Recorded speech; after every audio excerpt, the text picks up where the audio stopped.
We begin tonight with more on a crash out of Coventry this weekend involving a 5-ton military-style truck. Coventry police say the driver of that truck was arrested on suspicion of being drunk or high. Eyewitness News reporter Kim Kalunian joins us now live in studio with the latest developments. Kim? Well, Caroline and Mike, the other vehicle that was involved in that crash was a pickup truck carrying a horse trailer filled with animals. Luckily, no one was seriously hurt, and those animals are okay. This was the scene Saturday night on Plainfield Pike in Coventry, a crash involving a horse trailer and a 5-ton military-style truck.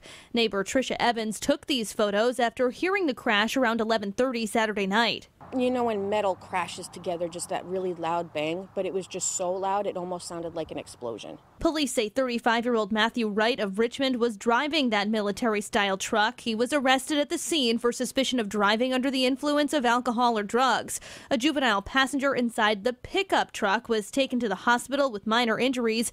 Police say there were 4 horses and a goat inside the trailer in tow. And they were really good about the horses that were in the trailer. One of them had some bad cuts on its head. They moved all the horses into the neighbor's property over here. He has his own farm, so it was a safe place to put them. And they didn't allow anybody to move anything or to do anything until a vet came to make sure the horses were safe and removed so that they weren't startling them and making them even more upset. Police say a vet treated the injured horse on scene, stitching up its head wound.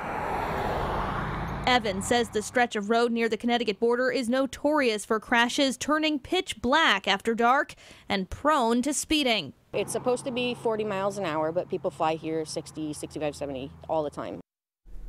And the driver of that military truck was released and issued a summons to appear in court. Live in studio, I'm Kim Kalunian, Eyewitness News.